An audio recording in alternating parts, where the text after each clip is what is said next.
মণিপুরি বস্তি।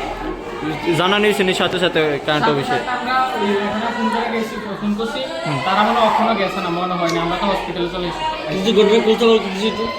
আজকে অনেক দিন হচ্ছে যে আমরা খেত যেটা খেত ধান খেতের ভিতরে লাইন ডিপার্ট হয়েছে এসটি লাইন, তারা অনেক দিন অবজেকশন দেওয়া হয়েছে যে আপনারা লাইনটা ঠিক করেন, আমরা যদি পরে ক্ষতি করেন কি করবেন। কোন জায়গা এটা? অনেক দিন হয়েছে, আমাদের কথা 7-15 দিন হয়ে যাবে লাইনটা করে দিয়েছে। কোন জায়গার মধ্যে এটা? মণিপুরি বস্তি ক্ষেতটা, আমরা রাস্তা লোক ক্ষেত। তো আজকে আমরা বাড়ি একটা সমস্যার কারণে আমরা জায়গা দুটো একটা ব্যাপার হচ্ছে, তো আমরা ক্ষেত থেকে গেছি মাপ টাপ দেবো। তো এখানে ওই খুঁজেছে তারটা আটকা গেছে, আটকে তারটা বাড়ি দিয়া ধরে লেছে কারেন্টে, ধরে সাইডটা নিয়ে আর মানুষের লগালো। আমরা হসপিটালে এসেছি, হসপিটালে এসে ডাক্তাররা তো চিকিৎসা করছে, চিকিৎসা করে হেরা দিচ্ছে। তারটা কি ফইদা আসছিল মাটিতে?